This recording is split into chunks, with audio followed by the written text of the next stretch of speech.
ആകാശവാണി. നമസ്കാരം. പ്രാദേശിക വാർത്തകൾ വായിക്കുന്നത് ഹരിഷ്മ.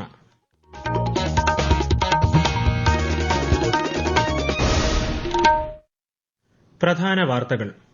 9 മാസത്തിനു ശേഷം ബഹിരാകാശത്ത് നിന്ന് തിരികെ എത്തിയ സുനിത വില്യംസിന്റെയും ബുച്ച് വിൽമോറിന്റെയും പുനരധിവാസ പരിപാടി ആരംഭിച്ചു. പാർലമെന്റിന്റെ ഇരുസഭകളിലും നടപടികൾ പുരോഗമിക്കുന്നു. ഭൂമിയിൽ മടങ്ങിയെത്തിയ നാസയുടെ ബഹിരാകാശ യാത്രികരെ അഭിനന്ദിച്ച് ലോക്സഭ. തലശ്ശേരിയിൽ പോലീസുകാരെ സ്ഥലം മാറ്റിയ സംഭവം നടപടികൾ നിർത്തിവച്ച് ചർച്ച ചെയ്യാനുള്ള നോട്ടീസിന് അനുമതി നിഷേധിച്ചതിൽ പ്രതിഷേധിച്ച് നിയമസഭയിൽ പ്രതിപക്ഷ വാക്കൌട്ട്. യുവാക്കൾക്കിടയിലെ മാനസിക പ്രശ്നങ്ങൾക്കും ലഹരി ഉപയോഗത്തിനും പരിഹാരം കാണാൻ സർക്കാർ വിവിധ വകുപ്പുകളെ ഏകോപിപ്പിച്ച് കൂട്ടായ പ്രവർത്തനം നടത്തുന്നുണ്ടെന്ന് മന്ത്രി സജി ചെറിയാൻ. മുണ്ടക്കൈ ചൂരൽമല ഉരുൾപൊട്ടൽ ദുരന്ത ബാധിതരുടെ പുനരധിവാസത്തിന് ഏറ്റെടുക്കുന്ന ഭൂമിക്ക് നഷ്ടപരിഹാരം അനുവദിക്കാൻ മന്ത്രിസഭാ യോഗത്തിൽ തീരുമാനം. സംസ്ഥാനത്ത് ഇടിമിന്നലോടുകൂടിയ ശക്തമായ മഴയ്ക്കും കാറ്റിനും സാധ്യതയെന്ന് കേന്ദ്ര കാലാവസ്ഥാ വകുപ്പ്. ജനങ്ങൾ ജാഗ്രത പാലിക്കണമെന്ന് നിർദ്ദേശം. വാർത്തകൾ വിശദമായി. 9 മാസം ബഹിരാകാശത്ത് ചെലവഴിച്ചതിനു ശേഷം തിരികെയെത്തിയ നാസ ബഹിരാകാശ യാത്രികർ സുനിത വില്യംസിന്റെയും ബുച്ച് വിൽമോറിന്റെയും 45 ദിവസത്തെ പുനരധിവാസ പരിപാടി ആരംഭിച്ചു. ഭൂമിയുടെ ഗുരുത്വാകർഷണവുമായി പൊരുത്തപ്പെടാൻ സഹായിക്കുകയും ബഹിരാകാശ യാത്രികരുടെ ശാരീരിക ആരോഗ്യം പുനഃസ്ഥാപിക്കുകയുമാണ് ലക്ഷ്യം. ഇന്ന് പുലർച്ചെ 3:27ഓടെയാണ് 4 യാത്രികരുമായി പേടകം ഭൂമിയിലെത്തിയത്. സുനിത വില്യംസിനും ബുച്ച് വിൽമോറിനും പുറമെ നിക് ഹേഗ്, അലക്സാണ്ടർ ഗോർബുനോവ് എന്നിവരാണ് പേടകത്തിൽ ഉണ്ടായിരുന്നത്. ബഹിരാകാശ യാത്രികരുടെ ചരിത്രപരമായ യാത്ര ദൃഢനിശ്ചയത്തിന്റെയും കൂട്ടായ പ്രവർത്തനത്തിന്റെയും അസാധാരണ ധൈര്യത്തിന്റെയും മാതൃകയാണെന്ന് രാഷ്ട്രപതി ദ്രൌപദി മുർമു. നാസയിലെ മുഴുവൻ സംഘത്തെയും രാഷ്ട്രപതി അഭിനന്ദിച്ചു. ക്രൂ 9 ദൌത്യത്തിന്റെ സുരക്ഷിതമായ തിരിച്ചുവരവ് ഉറപ്പാക്കാൻ അക്ഷീണം പ്രയത്നിച്ചവരുടെ ശ്രമങ്ങളെ പ്രധാനമന്ത്രി നരേന്ദ്രമോദിയും അഭിനന്ദിച്ചു. പാർലമെന്റിന്റെ ഇരുസഭകളിലും നടപടികൾ പുരോഗമിക്കുന്നു. ബഹിരാകാശത്ത് നിന്ന് ഭൂമിയിലെത്തിയ സുനിത വില്യംസ് ഉൾപ്പെടെയുള്ള ബഹിരാകാശ യാത്രികരെ ലോക്സഭ അഭിനന്ദിച്ചു. 2040ഓടെ ഇന്ത്യയിൽ നിന്നും ബഹിരാകാശത്തേക്ക് പോകാൻ യാത്രികർ ഉണ്ടാകുമെന്ന് കേന്ദ്ര സഹമന്ത്രി ജിതേന്ദ്ര സിംഗ് ലോക്സഭയിൽ പറഞ്ഞു. ബഹിരാകാശ പര്യവേക്ഷണത്തിന് ശേഷം ഭൂമിയിൽ മടങ്ങിയെത്തിയ സുനിത വില്യംസിനെയും സംഘത്തെയും അഭിനന്ദിച്ച് നിയമസഭ. ബഹിരാകാശ പര്യവേക്ഷണത്തിലെ ഈ വിജയം ലോകമെമ്പാടുമുള്ള സ്ത്രീകൾക്കും യുവജനങ്ങൾക്കും പ്രചോദനമാകേണ്ടതാണെന്ന് സ്പീക്കർ എൻ ഷംസീർ പറഞ്ഞു.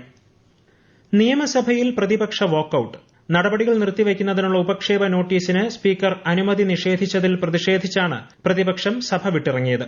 കണ്ണൂർ തലശ്ശേരിയിൽ ക്ഷേത്രോത്സവത്തിനോടനുബന്ധിച്ചുണ്ടായ സംഘർഷത്തിൽ കേസെടുത്ത പോലീസ് ഉദ്യോഗസ്ഥരെ സ്ഥലം മാറ്റിയത് സഭ നിർത്തിവച്ച് ചർച്ച ചെയ്യണമെന്നാവശ്യപ്പെട്ട് പ്രതിപക്ഷത്ത് നിന്ന് സണ്ണി ജോസഫാണ് നോട്ടീസ് നൽകിയത്. എന്നാൽ വിഷയം പൊതുപ്രാധാന്യം അർഹിക്കാത്തതിനാൽ ചട്ടം 50 പ്രകാരം നോട്ടീസ് അനുവദിക്കാൻ കഴിയില്ല എന്ന് സ്പീക്കർ അറിയിച്ചു.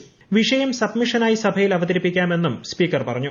സർക്കാരിന് അപ്രിയമായ കാര്യങ്ങൾ സഭയിൽ കൊണ്ടുവരുന്നത് സമ്മതിക്കില്ല എന്ന് പറയുന്നത് ശരിയായ നടപടിയല്ലെന്ന് പ്രതിപക്ഷ നേതാവ് വി.ഡി. സതീശൻ വാക്കൌട്ട് പ്രസംഗത്തിൽ ആരോപിച്ചു.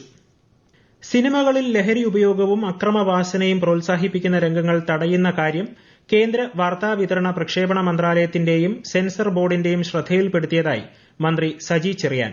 സിനിമകളിൽ ഇത്തരം രംഗങ്ങൾ നിയന്ത്രിക്കുന്നത് സംബന്ധിച്ച് സിനിമാ പ്രവർത്തകർ തത്വത്തിൽ അംഗീകരിച്ചതായും അദ്ദേഹം നിയമസഭയെ അറിയിച്ചു. യുവാക്കൾക്കിടയിലെ മാനസിക പ്രശ്നങ്ങൾക്ക് പരിഹാരം കാണുന്നതിനായി വിവിധ വകുപ്പുകളെ ഏകോപിപ്പിച്ച് കൂട്ടായ പ്രവർത്തനമാണ് സർക്കാർ നടത്തുന്നതെന്നും അദ്ദേഹം ചോദ്യോത്തരവേളയിൽ പറഞ്ഞു. യുവാക്കളുടെ ഇടയിൽ വിഷാദം, ഉത്കണ്ഠ, മയക്കുമരുന്നിന്റെ ദുരുപയോഗം മൂലമുള്ള മാനസിക പ്രശ്നങ്ങൾ, പഠന സമ്മർദ്ദം, സാമ്പത്തികവും സാമൂഹികമായ പ്രശ്നങ്ങൾ, സൈബറുമായി ബന്ധപ്പെട്ട പ്രശ്നങ്ങൾ, ഇതെല്ലാം വല്ലാത്ത തരത്തിലുള്ള മാനസിക പിരിമുറുക്കത്തിന് കാരണമാകുന്നുണ്ട്. ഇതിനെതിരായി ഒരു കൂട്ടായ പ്രവർത്തനമാണ് ഗവൺമെന്റ് ഇപ്പോൾ സംഘടിപ്പിക്കുന്നത്. ഇപ്പോൾ എക്സൈസ് ഡിപ്പാർട്ട്മെന്റും ആരോഗ്യവകുപ്പും വിദ്യാഭ്യാസ വകുപ്പും വിവിധ ഏജൻസികൾ ചേർന്ന് ഒരുപാട് കർമ്മ പദ്ധതികൾ ഇപ്പോൾ നടപ്പാക്കുന്നുണ്ട്. ഏറ്റവും പ്രഗത്ഭരായ ആളുകളെ തന്നെ ഇതിൽ ഉൾക്കൊള്ളിച്ചുകൊണ്ടുള്ള ബോധവൽക്കരണ ക്ലാസുകൾ എടുക്കുന്നുണ്ട്. ആഴക്കടലിലെ വൻകിട മത്സ്യബന്ധനത്തിനുള്ള കേന്ദ്ര അനുമതി സംസ്ഥാനത്തെ പരമ്പരാഗത മത്സ്യത്തൊഴിലാളികളെ ഗുരുതരമായി ബാധിക്കുമെന്ന് മന്ത്രി സജി ചെറിയാൻ. ഇതിനെതിരെ യോജിച്ച സമരപരിപാടികൾ നടത്തണമെന്നും അദ്ദേഹം നിയമസഭയിൽ പറഞ്ഞു. സംസ്ഥാനത്തെ നദികളിലെ എക്കലും ചെളിയും നീക്കം ചെയ്യുന്നതിനായി ശാസ്ത്രീയമായ പ്രവർത്തനങ്ങൾ ഘട്ടം ഘട്ടമായി നടത്തിവരുന്നുണ്ടെന്ന് മന്ത്രി റോഷി അഗസ്റ്റിൻ നിയമസഭയെ അറിയിച്ചു. പെരിയാർ, മൂവാറ്റുപെരിയാർ, കടമ്പ്രയാർ നദികളിലും അവയുടെ പോഷക നദികളിലും അടിഞ്ഞുകൂടിയ ചെളിയും അവശിഷ്ടങ്ങളും നീക്കം ചെയ്യുന്നതിന് 2022 ഫെബ്രുവരിയിൽ ആരംഭിച്ച ഓപ്പറേഷൻ വാഹിനി പദ്ധതി 2025-26ഓടെ പൂർത്തീകരിക്കുമെന്നും അദ്ദേഹം ചോദ്യോത്തരവേളയിൽ പറഞ്ഞു. കേരളത്തിലെ പുഴകളും നദികളും കൈവരികളും എല്ലാം എടുത്ത് ആ വാട്ടർ ബോഡി പഴയ രീതിയിലാക്കുന്നതിനും ഇരു സൈഡും സംരക്ഷിക്കുന്നതിനും ഏകദേശം 3 കോടി ഘനമീറ്റർ എക്കയും തെളിയും മാറ്റേണ്ടി വരുമെന്നാണ് നമ്മളന്ന് എടുത്ത തീരുമാനം. ഇതിന്റെ ഭാഗമായി 1 കോടി ഘനമീറ്റർ എക്കയും തെളിയും മാറ്റി. പക്ഷെ വന്നൊരു വിഷയം, ഇതൊന്നും എടുത്തുകൊണ്ട് പോകാൻ ആളില്ല. ഇനിയും ഈ എക്സസൈസ് തുടരുകയാണ് ചെയ്യേണ്ടത്. അതിനുവേണ്ടി എന്ത് ചെയ്യാൻ പറ്റുമെന്നൊരു സ്റ്റാൻഡേർഡ് ഓപ്പറേറ്റിംഗ് പ്രൊസീജിയർ നമ്മൾ ഇതുമായി ബന്ധപ്പെട്ട് എടുക്കേണ്ട ഒരു സ്ഥിതിവിശേഷമുണ്ട്. മുണ്ടക്കൈ ചൂരൽമല ഉരുൾപൊട്ടൽ ദുരന്ത ബാധിതരുടെ പുനരധിവാസത്തിന് ഏറ്റെടുക്കുന്ന ഭൂമിക്ക് നഷ്ടപരിഹാരം അനുവദിക്കാൻ മന്ത്രിസഭാ യോഗത്തിൽ തീരുമാനം. മുഖ്യമന്ത്രിയുടെ ദുരിതാശ്വാസ നിധിയിൽ നിന്നാണ് തുക അനുവദിക്കുന്നത്. കൂടാതെ ഉരുൾപൊട്ടലിൽ മാതാപിതാക്കൾ നഷ്ടപ്പെട്ട മേപ്പാടി പഞ്ചായത്തിലെ 7 കുട്ടികൾക്കും മാതാപിതാക്കളിൽ ഒരാൾ നഷ്ടപ്പെട്ട 14 കുട്ടികൾക്കും പഠനാവശ്യത്തിനായി 10 ലക്ഷം രൂപ അനുവദിക്കാനും മന്ത്രിസഭ തീരുമാനിച്ചു.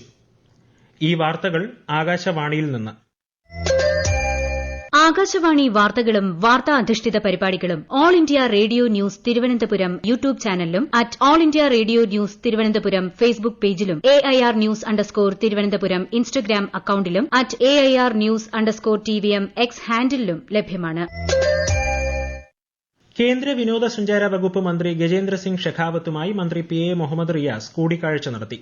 കേരളത്തിലെ ടൂറിസം വികസനവുമായി ബന്ധപ്പെട്ട കാര്യങ്ങൾ ചർച്ച ചെയ്തതായും ശ്രീ PA മുഹമ്മദ് റിയാസ് അറിയിച്ചു. കേന്ദ്ര ടൂറിസം സഹമന്ത്രി സുരേഷ് ഗോപിയും സന്നിഹിതനായിരുന്നു.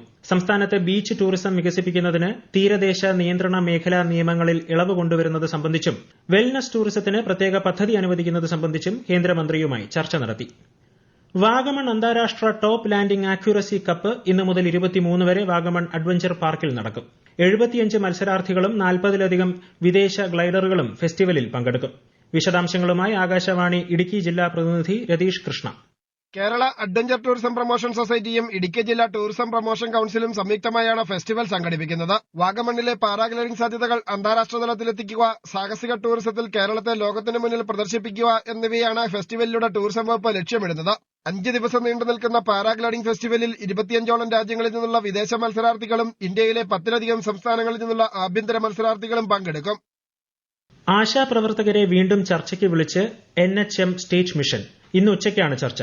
ആശാപ്രവർത്തകർ നാളെ അനിശ്ചിതകാല നിരാഹാര സമരം ആരംഭിക്കാനിരിക്കെയാണ് NHM മിഷൻ ചർച്ചയ്ക്ക് വിളിച്ചിരിക്കുന്നത്. സംസ്ഥാനത്ത് വരും ദിവസങ്ങളിൽ ഇടിമിന്നലോടുകൂടിയ ഒറ്റപ്പെട്ട മഴയ്ക്കും ശക്തമായ കാറ്റിനും സാധ്യതയുണ്ടെന്ന് കേന്ദ്ര കാലാവസ്ഥാ വകുപ്പ്. ഇടിമിന്നലിന്റെ അപകട സാധ്യത കണക്കിലെടുത്ത് കാർമേഘം കണ്ടു തുടങ്ങുമ്പോൾ മുതൽ പൊതുജനങ്ങൾ മുൻകരുതൽ പാലിക്കണമെന്നാണ് ജാഗ്രതാ നിർദ്ദേശം.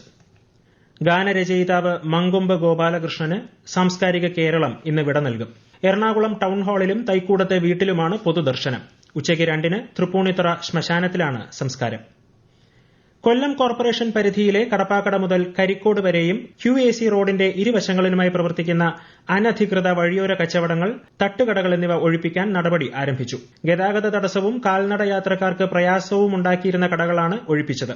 കോർപ്പറേഷന്റെ വെൻഡിംഗ് സോൺ അനുമതിയുള്ള വഴിയോര കച്ചവടക്കാരെ മാത്രമേ ഇനി മുതൽ കച്ചവടത്തിന് അനുവദിക്കൂവെന്ന് കോർപ്പറേഷൻ അറിയിച്ചു.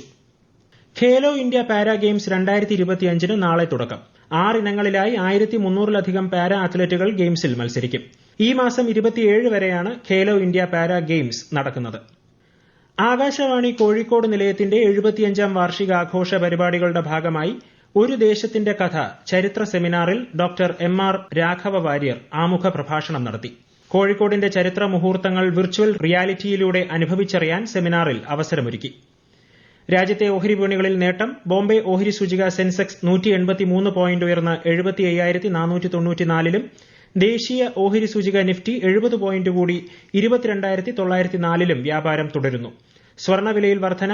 സ്വർണ്ണം ഗ്രാമിന് 40 രൂപ ഉയർന്ന് 8,290 രൂപയും പവന് 320 രൂപ വർദ്ധിച്ച് 66,320 രൂപയുമാണ് ഇന്നത്തെ വില.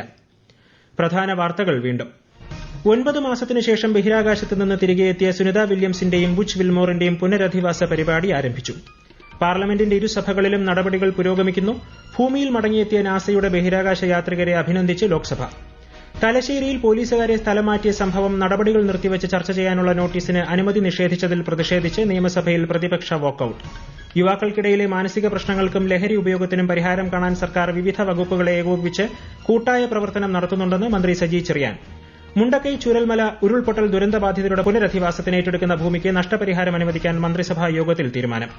സംസ്ഥാനത്ത് ഇടിമിന്നലോടുകൂടിയ ശക്തമായ മഴയ്ക്കും കാറ്റിനും സാധ്യതയെന്ന് കേന്ദ്ര കാലാവസ്ഥാ വകുപ്പ്. ജനങ്ങൾ ജാഗ്രത പാലിക്കണമെന്ന് നിർദ്ദേശം. പ്രാദേശിക വാർത്തകൾ കഴിഞ്ഞു. അടുത്ത വാർത്താ പ്രക്ഷേപണം 12:50.